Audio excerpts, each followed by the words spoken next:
പെരിയാറിൽ മത്സ്യങ്ങളുടെ കൂട്ടക്കുരുതിയിൽ വൻ പ്രതിഷേധം. ചത്തമീനുകൾ മലിനീകരണ നിയന്ത്രണ ബോർഡ് ഓഫീസിലേക്ക് എറിഞ്ഞ് കർഷകർ.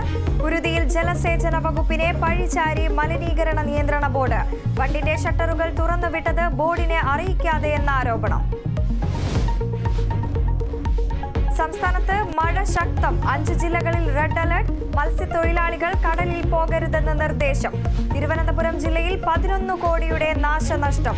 കാസർഗോഡ് ഇടിമിന്നലേറ്റ് 70കാരൻ മരിച്ചു.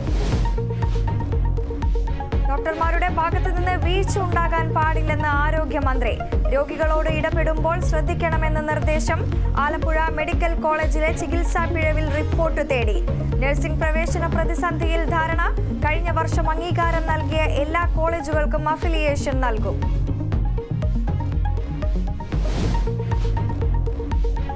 തദ്ദേശ വാർഡ് പുനർവിഭജന ഓർഡിനൻസിൽ ഒപ്പിടാതെ ഗവർണർ. പെരുമാറ്റച്ചട്ടം നിലനിൽക്കുന്നെന്ന് വാദം. തെരഞ്ഞെടുപ്പ് കമ്മീഷന്റെ അനുമതി തേടാൻ ഒരുങ്ങി സർക്കാർ.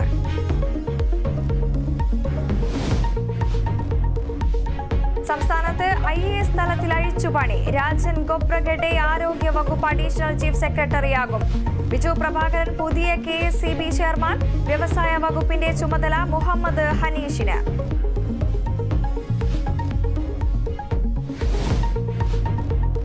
മമ്മൂട്ടി ചിത്രം ടർബോ നാളെ തിയേറ്ററുകളിൽ. വൈശാഖ് സംവിധാനം ചെയ്ത ചിത്രം മുൻകൂർ ബുക്കിംഗിൽ നേടിയത് റെക്കോർഡ് കളക്ഷൻ. മമ്മൂട്ടി കമ്പനി നിർമ്മിച്ച ടർബോയുടെ തിരക്കഥ മിഥുൻ മാനുവൽ തോമസിന്റേത്.